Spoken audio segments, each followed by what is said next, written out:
Artificial Intelligence Transformed podcast. Welcome to Ed. Hi, folks. Ed Fowler back again. And I think today we're talking about gaming in depth, aren't we, Tim? I think the articles are up. We are, yes. Which is I'm not a gamer, so it is always fascinating learning about what gaming is all about. But all of the articles that we're going to be talking about are in the the show notes on my profile. So if you're looking to go, there's some YouTube videos and some articles that you might be interested in. Excellent. Thanks for those. Just to sort of contextualize the point, I mean, I know gaming can be seen as, unless you're a gamer, can be seen as like a kind of a small thing, almost a niche thing, like a hobby thing. But just to contextualize this, gaming is currently worth about $250 billion a year in terms of revenue, and it's projected to hit $500 billion a year by the end of the decade. That means, and one of the articles that you shared is from Bain & Co. Like this is a really serious industry. This is a serious industry. And just to give you some other sort of contexts, that's bigger than movies and music put together. Right. The stream code. It's bigger than TV. So all of that sort of attention that you see focused on this, and it's seen as the only growing area of media. So gaming grows year on year north of 10%, whereas TV revenues, movie revenues, etc., go up and down, but actually have been trending downwards for a while because people move to an interactive form of entertainment. But we'll start from kind of that sort of why this is so important for AI. So some estimates suggest that humanity spends 600 billion hours a year gaming, which is about 1% of all human activity, which is it's an enormous number no matter what. But unlike, shall we say, other areas like, I don't know, going to work or sleeping, every single part of this activity is parameterized. So if you're just a casual gamer playing a game on your phone, that game, especially if it's a free game, is sending huge amounts of data back to its publishers, basically saying where you are, what time of day it is for you, what device you're on. And for some of them, particularly more data hungry ones, they can even tell what your heart rate is. They can sort of start determining lots of stuff about you. Now, for the more, so we say, expensive in-depth games like top-end console games, top-end sort of PC games, they're not just looking at those sort of mechanical details around you, but they're actually extracting huge amounts of data about how you play the game. And that data can be abstracted, not just to write new games, and as we see, not just to power the AIs, but that can be a rich source for other real-world situations. We spoke briefly about in the past how the German defense ministries and some of the gaming platforms are allegedly effectively retruing up the computer games based on the training algorithms based on outputs of computer games, but also feeding that back into real-world weapons platforms. So we're going to examine. And one of the articles that you share actually mentions that as well. Yeah, it's vast. So we're going to start down from the one that we shared about, which is basically the Nvidia top-level sort of presentation they did at their sort of big show this year. And the CEO of Nvidia came up and basically says using AI, which is at the back end of his demo is ChatGPT, which is mostly powered by Nvidia chips. Nvidia is the GPU manufacturer, and GPUs, distinct from, shall we say, CPUs, GPUs, graphics processing units, can support highly tailored algorithms, which are used to power AIs. They sit on huge numbers of specialist chips that aren't a million miles away from the stuff that's inside a gaming PC or a console. And Nvidia shows a video where you can talk to an NPC. So you're not just typing into it, you can talk to it, and it has, whilst it's got a branching tree, the AI is powering the speech recognition of what you're saying and be able to map ambiguity to the game's branching narrative. So you can have game choices. And that was seen at the time as quite revolutionary. Now, what's happened is people have dived into this, and for certain very still popular but highly moddable or modifiable games, they've started bolting this into the background. So instead of having one of the examples I showed was a video of somebody who's done it for Skyrim, which is not a particularly modern game now, but still very popular because it's easy to play with and easy to engage with. The NPCs now have a much richer story. They're not just responding with 2 or 3 examples of pre-canned script. And your conversation with them isn't just helping the computer decide which of those 2 or 3 examples you meant about. These are fully featured, created on the fly conversations. And for some of the latest mods, the characters actually have a backstory, which is now talking about effectively what the character knows about itself and knows about you. And some people have been putting semi-distressing videos up of characters that they believe are self-aware. And obviously a lot of people have written fiction about characters that are self-aware. So that's easily accessible as a model. But essentially these mods are now saying is, well, we can provide a backstory to each of these characters that isn't just, hello, how are you, Tim? It's much richer. The character can now have motivations. And one of the things that's coming about now in the latest generation of games, and one that's come out recently, is called Starfield. Starfield is a very popular, large-scale game. There's 10 million users, and to give you a hint of the revenue of this, these are about $100 each, and you've got 10 million of them. So you're very easily cresting a $5 billion total projection. They've got $1 billion in revenue already, and that's 6 weeks old. Is this game? So to give this sort of expanding from that point, this game has 200 to 300 non-player characters that one can identify with. They've expanded these non-player characters from just a body that walks around in a location. These characters are what they call modeled lives. So the characters have a home base. The characters have a place to go to work. They have a place where you go and interact with them in leisure things. It's the same character. Now, one of the ways that the developers have done this, they've had to hard code this. They've had to script this. But some of the latest mods are generating new characters that the whole thing is generated by an AI. So the AI generates the modeled life. It knows that it's supposed to go to these areas. So instead of somebody laboriously scripting and testing all this, an AI just creates it on the fly. So you will meet people when the game is generated, or you will meet people as you interact with a new area.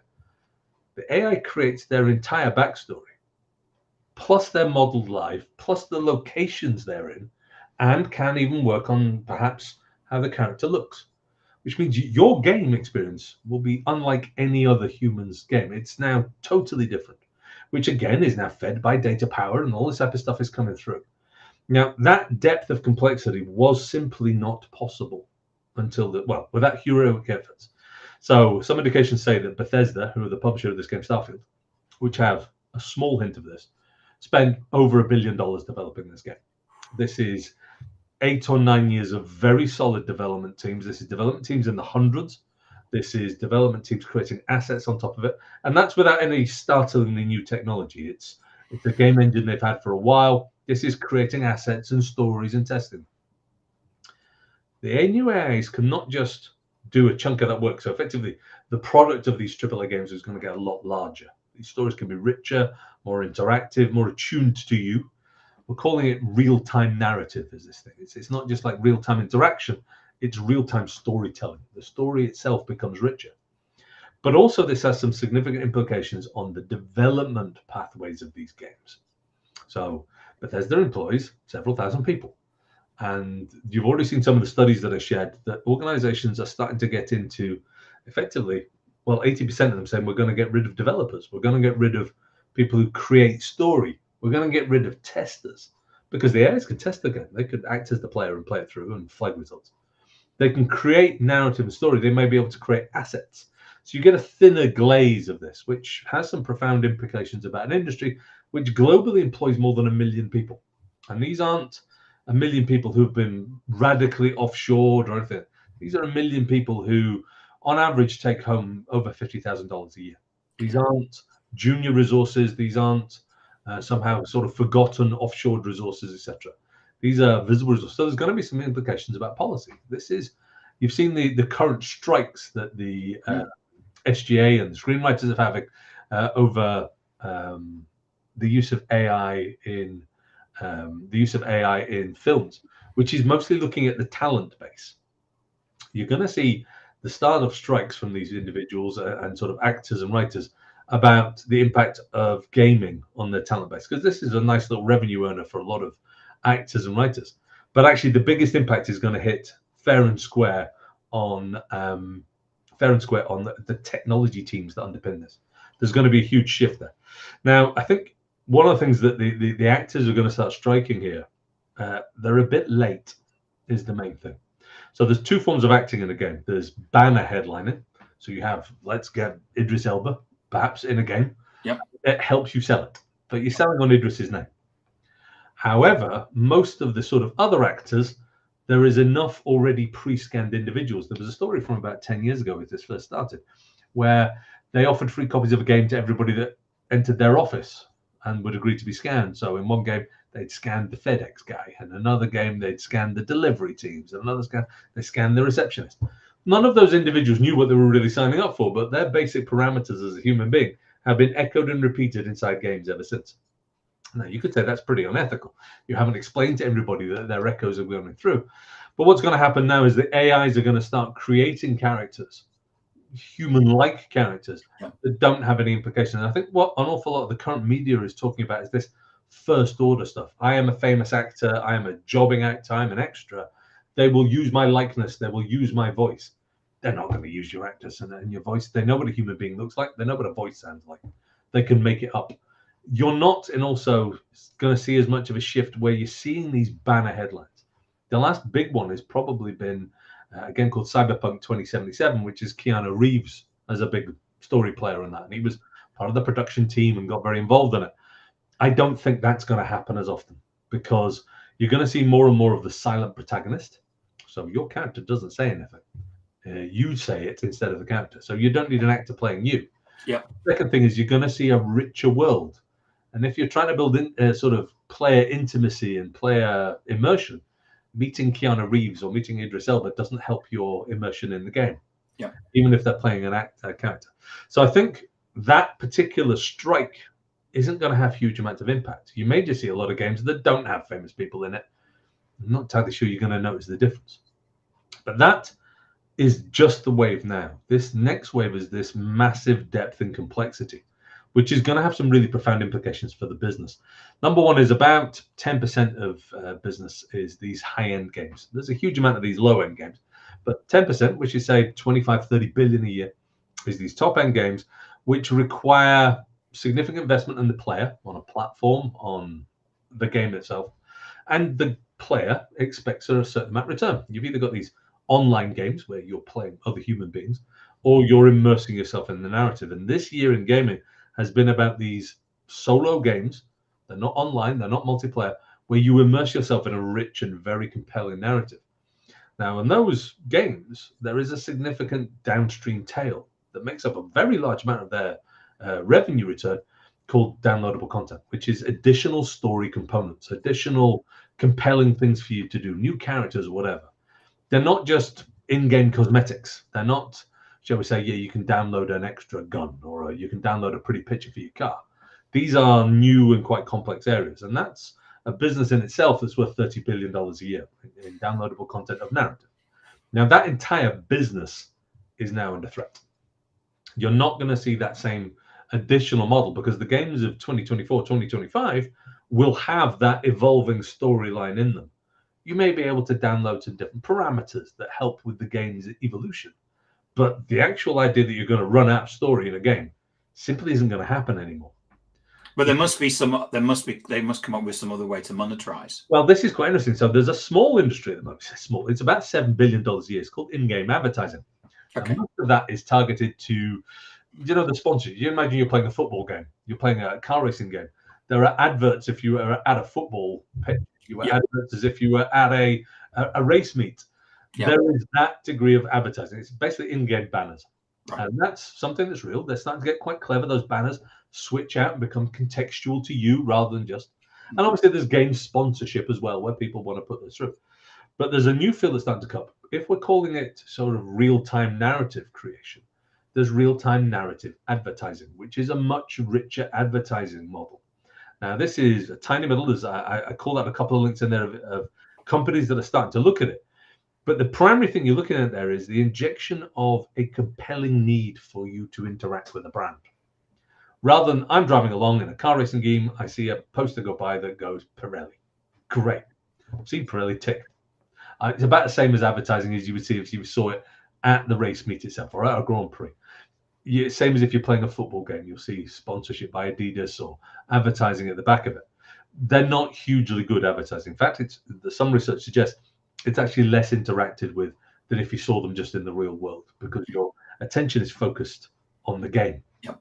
Now, one of the things that this real-time narrative advertising model is looking at is how do I create ways to interact with the player without reducing their immersion? So you could have, say, in a role-playing game, an important reason why you needed to interact with somebody who makes a torch or a battery or a tent. Or wear a pair of Nikes. Or wear a pair of Nikes. But there is a reason that that would be a pair of Nikes instead of a pair of Adidas. And it would be something you can weave into the narrative. Now, actually, as I mentioned sort of at the beginning, gaming is extremely parameterized in a way that no other form of entertainment or even human activity is. That means that you can tune that narrative advertising very easily. The game AI can look at the way you're interacting profile and start making decisions about you and to what new interaction it's going to service up. So there's some thoughts around it, basically almost like narrative. You see at the moment, there's like add word, add buy. You can buy words for search. You may be able to have a similar market for narrative attention or player immersion. How much is it going to cost me to broadcast to a game which is currently being played? So if we look at the two sort of AAA games of this year, one's called Baldur's Gate 3, another one's called Starfield. They have concurrent player bases of 500,000 people and 200. So 750,000 people are playing this right now. What's it worth to get 30 seconds of their narrative attention? What's that worth in terms of a price point or a model? Yeah. Now that becomes a very, very interesting model. And that's powered purely by the data flow from games and the relevant AI that you're putting in the back of it. And that's going to see an area where there's going to be a huge amount of competition. Not just from the, shall we say, the game platform providers, a sort of a Microsoft, a Sony, a Valve, etc., but also the game developers themselves. How do I write effectively evolving narrative that I can monetize and would increase effectively the retention of the gamer in my platform? Now, we've seen some hints of this in gaming over the last 5 years, that gaming becomes almost like a TV channel. They started to refer to things, and one of the games you see out there is Fortnite. It's a bit of a plague. You either love the game and therefore are about 8 years old, or you absolutely despise the game and you're every age after than that. But Fortnite and other games release effectively game content in seasons. They refer to it as seasons. This is season 12, season 13, etc. That narrative sort of pulse and wave is something that they've borrowed off TV, because they're regarding these things as not just a game, but a platform that you can either put in sponsor content or advertising content. So this is now becoming a very rapid area of innovation. And to sort of boil it back to where we were speaking at the beginning, the sort of screen actors and the sort of writers, that's an area they're missing out on, because this is, they're focusing on the game itself. It's great, but actually an awful lot of these individuals make a lot of money from acting in and scripting adverts. They're not just selling their image, and that will now very rapidly go on, because this idea of a human being having to be the anchor point of an advert may not be true at all. Well, it's a bit like football players or soccer players. Exactly. Which is when they're being transferred, they're actually also selling their rights. Is the right to have the name on the back of the the image, etc., and reuse that in other content. Yeah. And I think you're going to see now is this also pitch towards multimedia. Now, at the moment, there's been a lot of cheesy tie-ins. You've seen a game which has a film of it, and they're usually not great. Or you have a game which leads to a TV series like The Witcher, which was okay. But you're going to see that much more happening in real time. You're going to see, as the fidelity of these games starts approaching beyond photorealism in real time, this interaction will now start becoming. You've already seen a nascent esports capability where people just go and watch other people play and effectively root for their team. What you're also going to see is a form of narrative, not quite voyeurism, but narrative sort of sharing or collective narrative. People will start watching other players, not for the performance in the game, but for the quality of the narrative that they are engendering from the game. You will start seeing different skill sets emerging as the sort of human player and AI interaction will become an attractive point, not just for the advertisers, but for other viewers. So this is the Twitch. Beyond that, actually. So Twitch is still you, and effectively the game, the Twitch viewer is looking over the game. Yes, so for those that don't know, Twitch is a platform where you can watch people gaming. Yeah, and watch people gaming, you start interacting with the personas. This is going to be, you're going to be in the game, interacting on a narrative. And at the moment, people do, it's called stream sniping. So I'm a Twitch streamer, I'm doing some stuff. Somebody jumps into my game and tries to kill me, usually in the game. It's seen as bad ethics, it's bad etiquette, etc. But this is going to be a different ways. You're going to see effectively a different form of matchmaking, which isn't about how good am I in this 30-second sort of combat of wills, but actually how good am I at burnishing or increasing a narrative. Now, this was touched on in sci-fi 25, 30 years ago, but is now becoming actually something that's truly capable. The platforms exist for this. The ability to share the content, the ability now to generate narrative. Effectively, two human beings can be playing a game where the rest of the game is generated completely on the fly. And you're not going to be tripping over the sort of fourth wall problem where the narrative runs out. Or you're not going to be tripping over effectively, this is no longer the same sort of platform as I started playing on. It becomes something else. That can be pushed back. And this is going to give a huge new industry that's going to make people an awful lot of money. If you can imagine that Twitch itself is turning over between 10 to $15 billion by some estimates. If you take the complete sort of value chain, that could easily be doubled or tripled by this new value chain that will be emerging. So there's going to be fascinating change. And this might sound like I've been doing a lot of sci-fi. One of the articles that I included in the list there was about a Swedish company called Spectarium, which has just received its second round of funding to generate an engine. And I've seen the demo of it.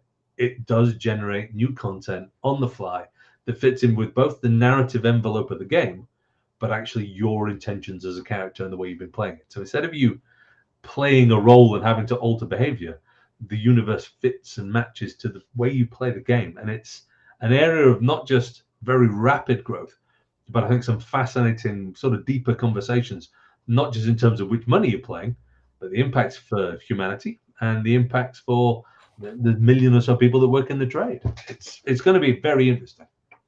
Ed, thank you so much. You're welcome. It always fascinating. And I just sit here and I just sponge it up. Well, I hope I'm deeply honored for you to come on and share your knowledge with us. It's just awesome. Fantastic. And next week, not next week, week after, I'll have to work out what we're talking about. I have a suspicion we'll be talking about AI in finance. I think it's probably what it is. Excellent. I'm looking forward to it. Fantastic. Folks, thanks everybody.